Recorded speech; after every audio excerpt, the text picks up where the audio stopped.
وقال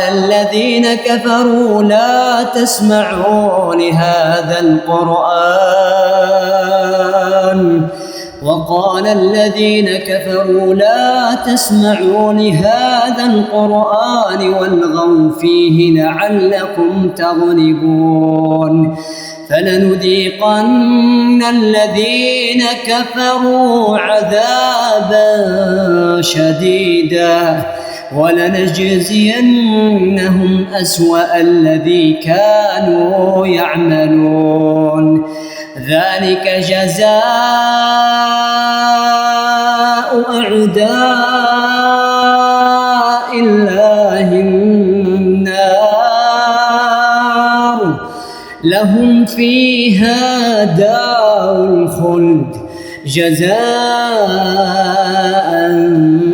بما كانوا بآياتنا يجحدون.